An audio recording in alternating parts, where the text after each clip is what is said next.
Comincio disegnando un cerchio. Si può fare a mano libera, con un compasso o con un mezzo alternativo.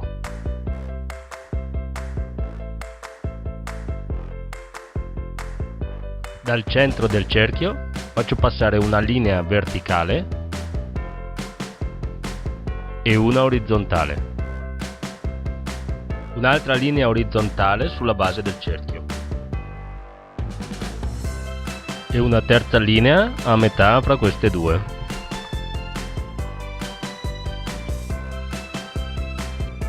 Un'ultima linea a pari distanza sotto il cerchio. Per disegnare il becco parto dall'incrocio fra il cerchio e la seconda linea e disegno una S rovesciata e un po' allungata che arriva fino alla terza linea.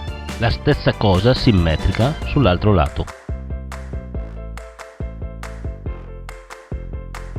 Congiungo le due S con un arco che al centro passa più o meno a un terzo della distanza fra due linee orizzontali.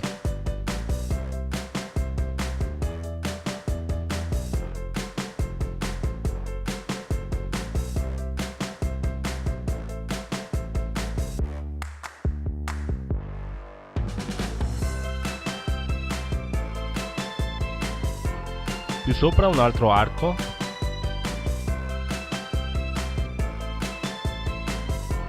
che tocca la linea orizzontale più o meno a metà raggio.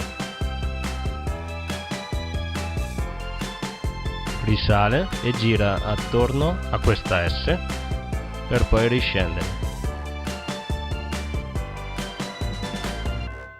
La stessa cosa simmetrica sull'altro lato.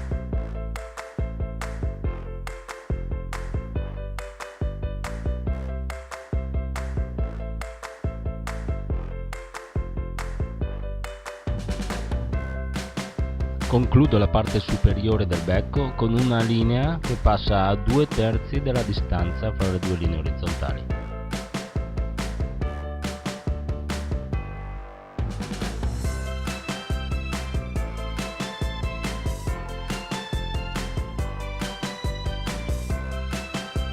Disegno una fossetta per ogni lato della bocca.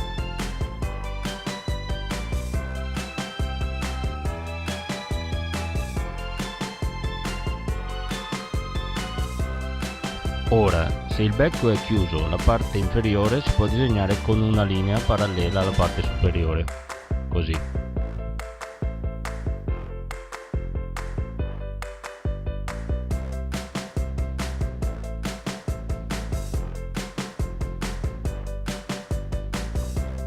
Cancello perché invece voglio disegnare un papero sorridente con il becco spalancato.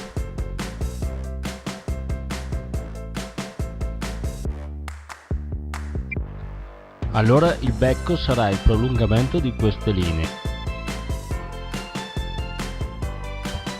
e scenderà fin sotto all'ultima linea orizzontale, di nuovo a 1/3 della distanza fra le due linee.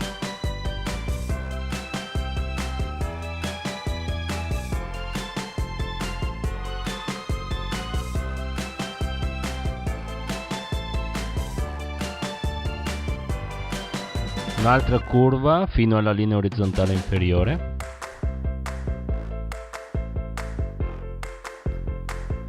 e una piccola V per fare la lingua.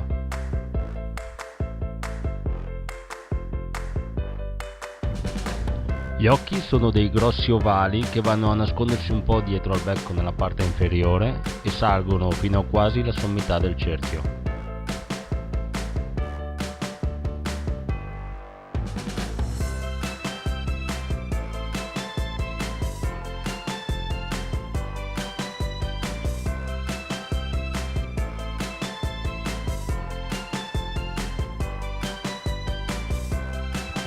Le pupille sono piccoli ovali neri appoggiati al becco e vicini al centro del muso, con un triangolino bianco che è il riflesso della luce.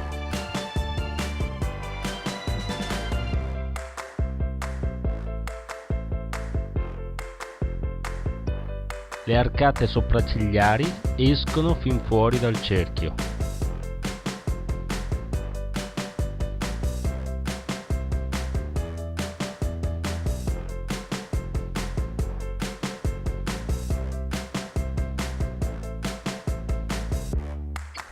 Due piccole linee uniscono il becco al muso.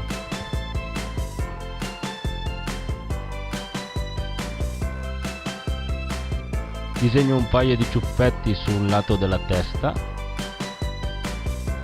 e un paio sulla sua sommità.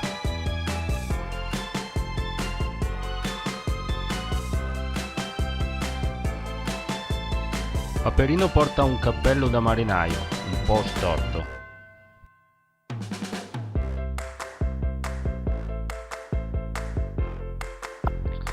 Disegno la base fra le due arcate, un po' spostata a sinistra e che sale verso destra.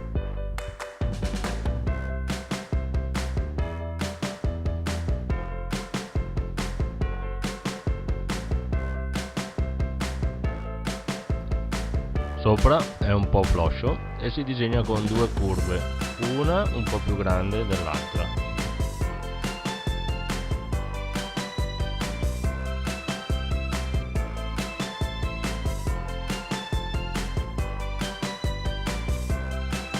Il nastro somiglia alla coda di una stella cometa.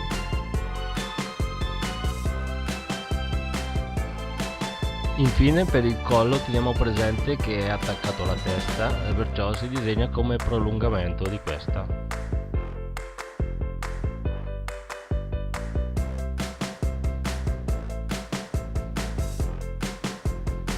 Resta solo da ripassare con un pennarello nero.